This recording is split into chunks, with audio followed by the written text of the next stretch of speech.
यज्ञ के द्वारा बढ़ाए हुए देवता तुम लोगों को बिना मांगे ही इच्छित भोग निश्चय ही देते रहेंगे। इस प्रकार उन देवताओं के द्वारा दिए हुए भोगों को जो पुरुष उनको बिना दिए स्वयं भोगता है वह चोर ही है।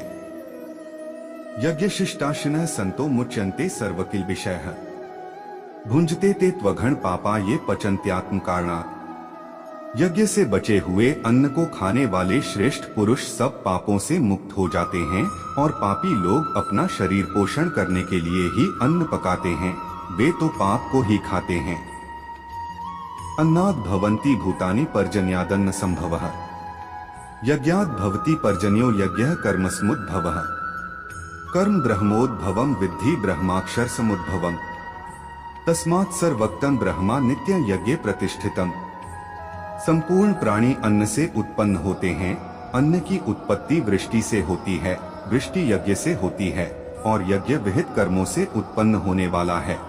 कर्म समुदाय को तू वेद से उत्पन्न और वेद को अविनाशी परमात्मा से उत्पन्न हुआ जान। इससे सिद्ध होता है कि सर्वव्यापी परम अक्षर परमात्मा सदा ही यज्ञ में प्रतिष्ठित है।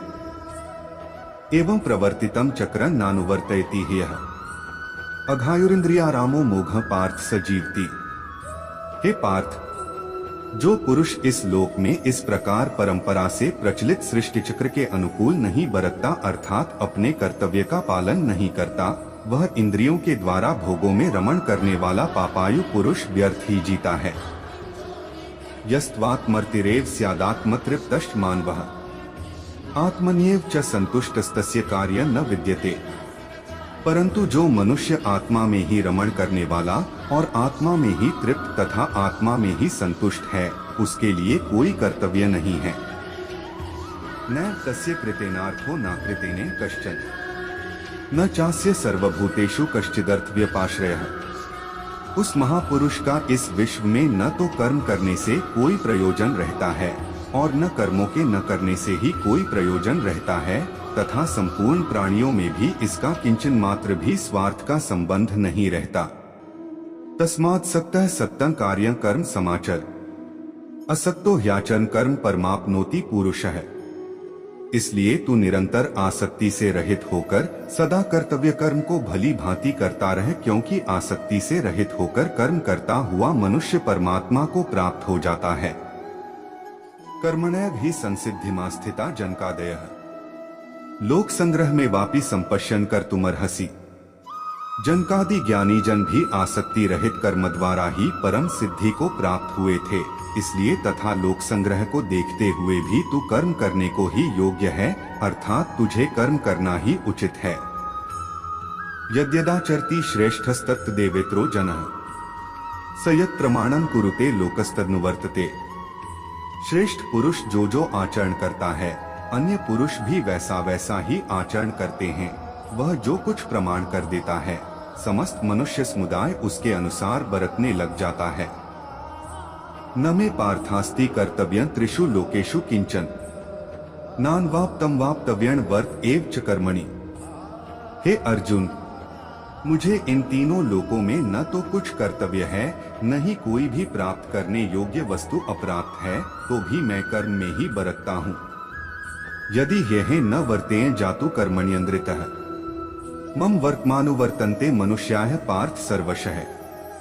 क्योंकि हे पार्थ, यदि कदाचित मैं सावधान होकर कर्मों में न बरतूं तो बड़ी हानि हो जाए, क्योंकि मनुष्य सब प्रकार से मेरे ही मार्ग का अनुसरण करते हैं। उत्सीदेयुरि में लोका न कुर्या कर्म चेदहम संकरस्य च कर्ता स्यामुपहन्यामिमाः प्रजाः। इसलिए यदि मैं कर्म न करूं तो ये सब मनुष्य नष्ट भ्रष्ट हो जाएं और मैं संकर्ता का करने वाला हो तथा इस समस्त प्रजा को नष्ट करने वाला बनूं। सप्ताह कर्मण्य विद्वांसो यथा कुर्वन्ति भारत कुर्याद विद्वांस तथा सक्तश्चिकीर्षुर लोक संग्रहे। हे भारत, कर्म में आसक्त हुए अज्ञानी जन जिस प्रकार कर्म करते हैं, आसक्ति रहित विद्वान भी लोक संग्रह करना चाहता हुआ उसी प्रकार कर्म करे। न बुद्धिभेदम जनेद ज्ञाना कर्म संगिना जोषेत सर्व कर्माणि विद्वान युक्तः समाचरन्। परमात्मा के स्वरूप में अटल स्थित हुए ज्ञानी पुरुष को चाहिए कि वह शास्त्र विहित कर्मों में आसक्ति वाले अज्ञानियों की बुद्धि में भ्रम अर्थात कर्मों में अश्रद्धा उत्पन्न न करे, किंतु स्वयं शास्त्र विहित समस्त कर्म भली भांति करता हुआ उनसे भी वैसे ही करवावे। प्रकृतेः क्रियमाणानि गुणैः कर्माणि सर्वशः अहंकार विमूढ़ात्मा कर्ताहमिति मन्यते। वास्तव में संपूर्ण कर्म सब प्रकार से प्रकृति के गुणों द्वारा किए जाते हैं, तो भी जिसका अंतःकरण अहंकार से मोहित हो रहा, ऐसा अज्ञानी मैं करता हूँ ऐसा मानता है। तत्ववित्तु महाबाहो गुणकर्म विभाग्यो है, गुणा गुणेषु वर्तन्त इति मत्वा न सज्जते। परंतु हे महाबाहो, गुण विभाग और कर्म विभाग के तत्व को जानने वाला ज्ञानयोगी संपूर्ण गुण ही गुणों में बरत रहे हैं, ऐसा समझकर उनमें आसक्त नहीं होता।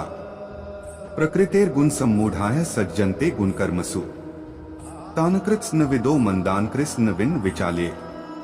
प्रकृति के गुणों से अत्यंत मोहित हुए मनुष्य गुणों में और कर्मों में आसक्त रहते हैं। उन पूर्णतया न समझने वाले मंदबुद्धि अज्ञानियों को पूर्णतया जानने वाला ज्ञानी विचलित न करे। मयि सर्वाणि कर्माणि सन्न्यस्याध्यात्म चेतसा निराशीर निर्ममो भूत्वा युध्यस विगतज्वरः। मुझ अंतर्यामी परमात्मा में लगे हुए चित्त द्वारा संपूर्ण कर्मों को मुझ में अर्पण करके आशारहित, ममता रहित और संतापरहित होकर युद्ध कर। ये में मतमिदन नित्यम नुतिष्ठन्ति मानवा है। श्रद्धावंतों सुयंतो मुच्यन्ते तेपि कर्मभिः। जो कोई मनुष्य दोष दृष्टि से रहित और श्रद्धायुक्त होकर मेरे इस मत का सदा अनुसरण करते हैं, वे भी संपूर्ण कर्मों से छूट जाते हैं। ये त्वेतद्भ्यसूयन्तो नानुतिष्ठन्ति में मतम सर्वज्ञान्य मूढ़ांस्तान विद्धि नष्टान चेतसः। परंतु जो मनुष्य मुझ में दोषारोपण करते हुए मेरे इस मत के अनुसार नहीं चलते हैं, उन मूर्खों को तू संपूर्ण ज्ञानों में मोहित और नष्ट हुए ही समझ। सदृशं चेष्टते स्वस्याः प्रकृतेर्ज्ञानवान्पि प्रकृति यान्ति भूतानि निग्रह की करिष्यति। सभी प्राणी प्रकृति को प्राप्त होते हैं, अर्थात अपने स्वभाव के परवश हुए कर्म करते हैं। ज्ञानवान भी अपनी प्रकृति के अनुसार चेष्टा करते हैं, फिर इसमें किसी का हट क्या करेगा। इंद्रिय सेन्द्रियस्यार्थे रागद्वेषौ व्यवस्थितौ तयोर्न वशमागच्छेतौ यस्य परिपंथिनो। इंद्रिय के अर्थ में अर्थात प्रत्येक इंद्रिय के विषय में राग और द्वेष छिपे हुए स्थित हैं। मनुष्य को उन दोनों के वश में नहीं होना चाहिए, क्योंकि वे दोनों ही इसके कल्याण मार्ग में विघ्न करने वाले महान शत्रु हैं। श्रेयान् स्वधर्मो विगुण परधर्मात् स्वनुष्ठिता स्वधर्मे निधन श्रेयः परधर्मो भयावह। अच्छी प्रकार आचरण में लाए हुए दूसरे के धर्म से गुण रहित भी अपना धर्म अति उत्तम है। अपने धर्म में तो मरना भी कल्याणकारक है और दूसरे का धर्म भय को देने वाला है। अर्जुन उवाच अथ केन प्रयुक्तोऽयं पापं चरति पुरुषः अनिच्छन्नपि वार्ष्णेय बलादिव नियोजितः। अर्जुन बोले, हे कृष्ण, तो फिर यह मनुष्य स्वयं न चाहता हुआ भी बलात् लगाए हुए की भांति किससे प्रेरित होकर पाप का आचरण करता है। इसके बाद पृथापुत्र अर्जुन ने उन दोनों सेनाओं में स्थित ताऊ चाचों को, दादों परदादों को, गुरुओं को, मामाओं को, भाइयों को, पुत्रों को, पौत्रों को तथा मित्रों को, ससुरों को और सुहृदों को भी देखा। उन उपस्थित संपूर्ण बंधुओं को देखकर वे कुंती पुत्र अर्जुन अत्यंत करुणा से युक्त होकर शोक करते हुए यह वचन बोले। अर्जुन उवाच दृष्ट्वेम स्वजनम कृष्ण युयुत्सु समुपस्थितम सीदंती मम गात्राणि मुखं च परिशुष्यति वेप्थुष्ट शरीरे में रोमहर्षश जायते। अर्जुन बोले, हे कृष्ण, युद्ध क्षेत्र में डटे हुए युद्ध के अभिलाषी इस स्वजन समुदाय को देखकर मेरे अंग शिथिल हुए जा रहे हैं और मुख सूखा जा रहा है तथा मेरे शरीर में कंप और रोमांच हो रहा है। गांडीवं स्त्रंस्ते हस्तात् त्वक्चैव परिदह्यते न च शक्नोम्यवस्थातु भ्रमतीव च मे मनः। हाथ से गांडीव धनुष गिर रहा है और त्वचा भी बहुत जल रही है तथा मेरा मन भ्रमित हो रहा है, इसलिए मैं खड़ा रहने को भी समर्थ नहीं हूँ। निमित्तानि च पश्यामि विपरीतानि केशव न च श्रेयोनुपश्यामि हत्वा स्वजन्माहवे।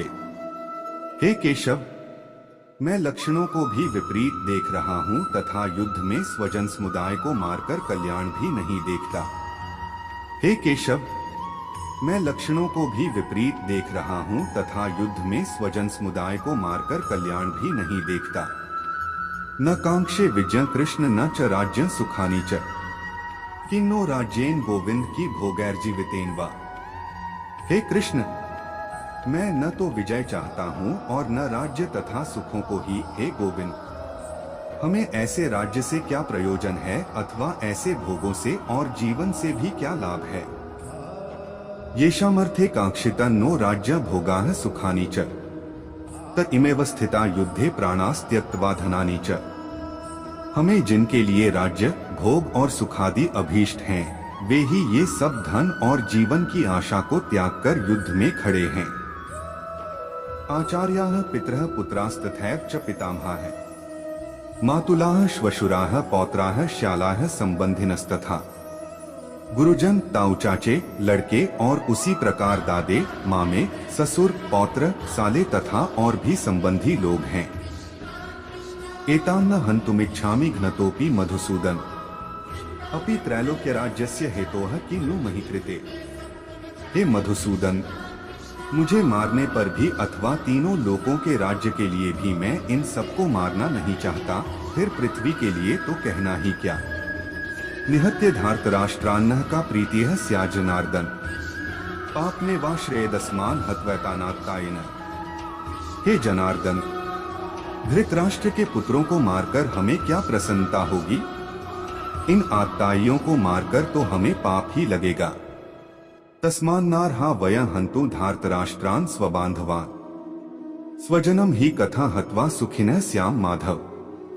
अतएव हे माधव, अपने ही बांधव धृतराष्ट्र के पुत्रों को मारने के लिए हम योग्य नहीं हैं, क्योंकि अपने ही कुटुंब को मारकर हम कैसे सुखी होंगे।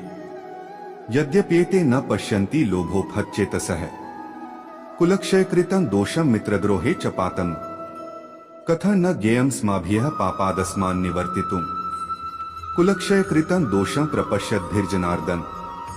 यद्यपि लोभ से भ्रष्टचित्त हुए ये लोग कुल के नाश से उत्पन्न दोष को और मित्रों से विरोध करने में पाप को नहीं देखते, तो भी हे जनार्दन, कुल के नाश से उत्पन्न दोष को जानने वाले हम लोगों को इस पाप से हटने के लिए क्यों नहीं विचार करना चाहिए।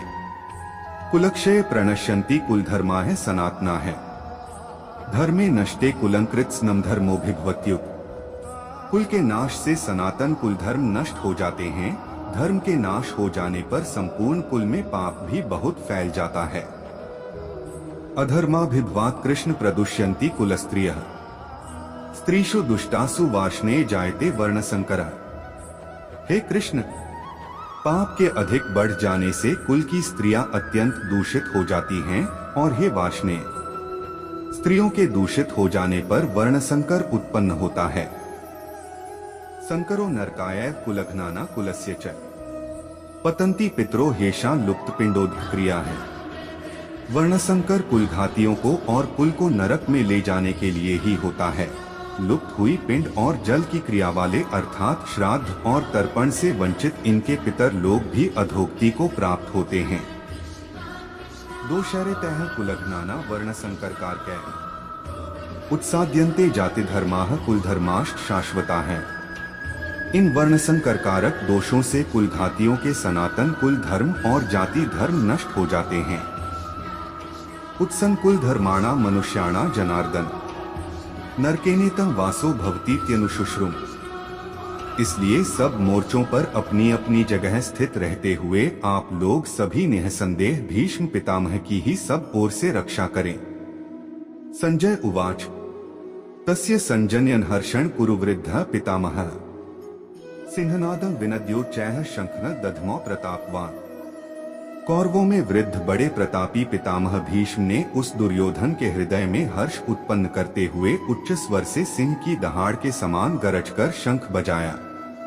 ततः शंखाष्ट भैर्यष्ट पणवानक गोमुखा है, सहसैवाभ्यहन्यंत स शब्दस्तु मूलोभवत्। इसके पश्चात शंख और नगारे तथा ढोल, मृदंग और नरसिंघे आदि बाजे एक साथ ही बस उठे। उनका वह शब्द बड़ा भयंकर हुआ।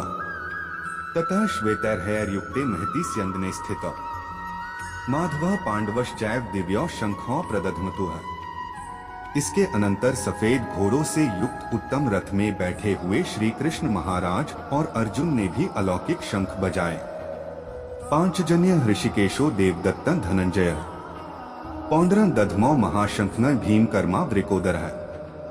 श्री कृष्ण महाराज ने पांचजन्य नामक, अर्जुन ने देवदत्त नामक और भयानक कर्म वाले भीमसेन ने पौंड्र नामक महाशंख बजाया। अनंत विजय राजा कुंती पुत्रो युधिष्ठिर नकुल सहदेवश्च सुघोषमणि पुष्पको। कुंती पुत्र राजा युधिष्ठिर ने अनंत विजय नामक और नकुल तथा सहदेव ने सुघोष और मणिपुष्पक नामक शंख बजाए।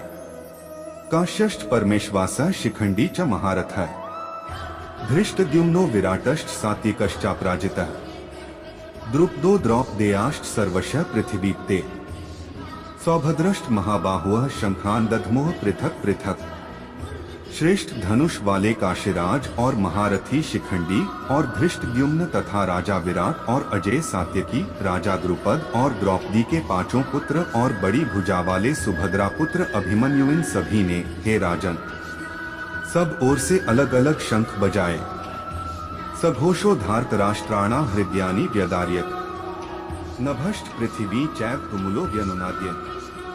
और उस भयानक शब्द ने आकाश और पृथ्वी को भी गुंजाते हुए धार्तराष्ट्रों के अर्थात आपके पक्ष वालों के हृदय विदीर्ण कर दिए। अथ व्यवस्थितान् दृष्ट्वा धार्तराष्ट्रान् कपिध्वजः प्रवृत्ते शस्त्र संपाते धनुरुद्यमे पांडवः ऋषिकेशं तदा वाक्यमिदमाह महीप्ते।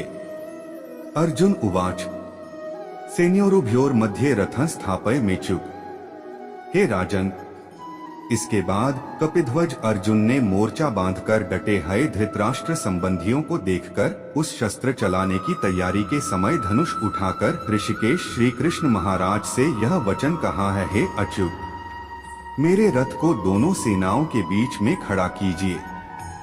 यावदेतान्निरीक्षेहं योद्धृकामानवस्थितान् कैर्मया सह योद्धव्यमस्मिन् रणसमुद्यमे।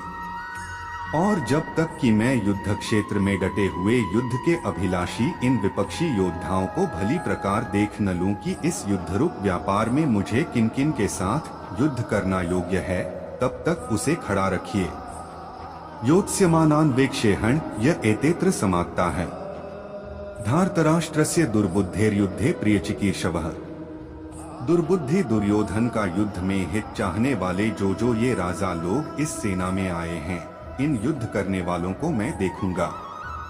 संजय उवाच एवमुक्तो हृषिकेशो गुडाकेशेन भारत सेनयोरुभयोर्मध्ये स्थापयित्वा रथोत्तमम्।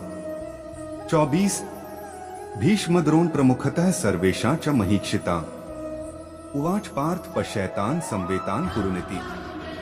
संजय बोले, हे धृतराष्ट्र, अर्जुन द्वारा इस प्रकार कहे हुए महाराज श्री कृष्णचंद्र ने दोनों सेनाओं के बीच में भीष्म और द्रोणाचार्य के सामने तथा संपूर्ण राजाओं के सामने उत्तम रथ को खड़ा करके इस प्रकार कहा कि हे पार्थ, युद्ध के लिए जुटे हुए इन कौरवों को देख।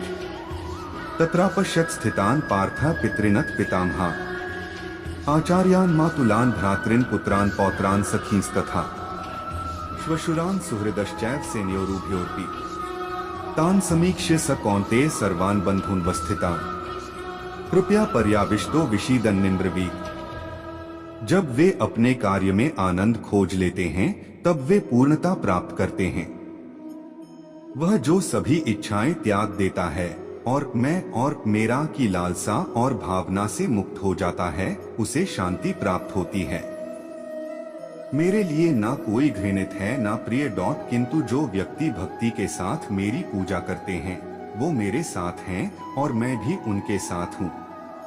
जो इस लोक में अपने काम की सफलता की कामना रखते हैं वे देवताओं का पूजन करें। मैं ऊष्मा देता हूँ, मैं वर्षा करता हूँ और रोकता भी हूँ, मैं अमरत्व भी हूँ और मृत्यु भी। बुरे कर्म करने वाले सबसे नीच व्यक्ति जो राक्षसी प्रवृत्तियों से जुड़े हुए हैं, और जिनकी बुद्धि माया ने हर ली है वो मेरी पूजा या मुझे पाने का प्रयास नहीं करते। जो कोई भी जिस किसी भी देवता की पूजा विश्वास के साथ करने की इच्छा रखता है, मैं उसका विश्वास उसी देवता में दृढ़ कर देता हूँ। हे अर्जुन, मैं भूत, वर्तमान और भविष्य के सभी प्राणियों को जानता हूँ, किंतु वास्तविकता में कोई मुझे नहीं जानता। स्वर्ग प्राप्त करने और वहाँ कई वर्षों तक वास करने के पश्चात एक असफल योगी का पुनः एक पवित्र और समृद्ध कुटुंब में जन्म होता है। केवल मन ही किसी का मित्र और शत्रु होता है। मैं सभी प्राणियों के हृदय में विद्यमान हूँ। ऐसा कुछ भी नहीं, चेतन या अचेतन, जो मेरे बिना अस्तित्व में रह सकता हो। वह जो मृत्यु के समय मुझे स्मरण करते हुए अपना शरीर त्यागता है, वह मेरे धाम को प्राप्त होता है। इसमें कोई संशय नहीं है। वह जो इस ज्ञान में विश्वास नहीं रखते, मुझे प्राप्त किए बिना जन्म और मृत्यु के चक्र का अनुगमन करते हैं। रुकिए, जो भी भक्त इस वीडियो को देख रहे हैं, वह इस चैनल को जरूर सब्सक्राइब कर लीजिए। हमारी कृपा आप पर बनी रहेगी और आपका मनोकामना जरूर पूर्ण होगा।